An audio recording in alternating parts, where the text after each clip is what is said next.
Sir madam ఎవరైతే పెళ్లి చేసుకోవాలని చెప్పేసి అడుగుతుందో ఆ శివ అండ్ అలాగే వాళ్ళ ఆవిడ కూడా వచ్చారు, వాళ్ళని పిలుస్తాను ఒకసారి. ఓకే, రండి.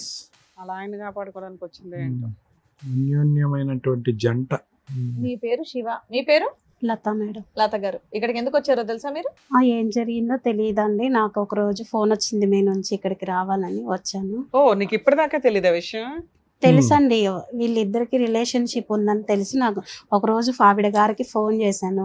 ఫోన్ చేసి బెదిరించాను, ఇలా అవును, చేస్తే బాగోదు, మీ పేరెంట్స్ ని నిన్న అది ఎప్పుడో యాక్సిడెంట్ 18 ఏళ్ల క్రితం. చేసి బెదిరించాను. సరే అలా అయినా మారిపోద్దేమో, తను మర్చిపోద్ది మా హస్బెండ్ అని చెప్పి బెదిరించాను. కానీ వీళ్ళ రిలేషన్ అలాగే ఉంది.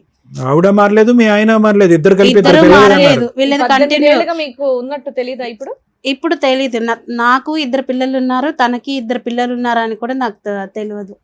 నీకు విడాకులు ఇచ్చానని విడాకులు చూపించాడంట. ఏం బాబు, ఏ ఆకులు చూపించావు అవి? శివ తలదించుకొని ఏం లాభం? డైవర్స్ పేపర్స్ చూపించావంటే ఏంటి అవి? తను నన్ను నమ్మటం కోసం అలా చేసింది. ఎక్కడవి అవి? కలర్ జెరాక్సా? నేనంటే తనను ఇష్టపడుతున్నాను కాబట్టి తనకు. మరి పెళ్లి ఎందుకు చేసుకోలేదయ్యా? డైవర్స్ పేపర్లు క్రియేట్ చేసినాడు, ఓ తాళి పడేస్తే అయిపోయేది కదా.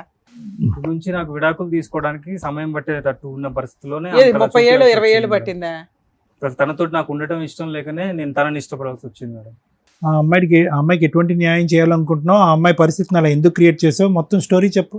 భార్యతోటి నాకు చాలా విపరీతమైన టార్చర్స్ ఉన్నాయి సార్. వీడు కాదు ఆవిడగా ఇంకెవరు ఉన్నారా? తను ఎప్పుడు ఆస్తి కోసం, తన హ్యాపీగా ఉండడం కోసం పట్టించుకోవడం తప్ప నా గురించి ఎక్కువగా పెద్ద కేర్ తీసుకునేది కాదు. నువ్వు బాగా నెగ్లెక్ట్ గురయ్యావు.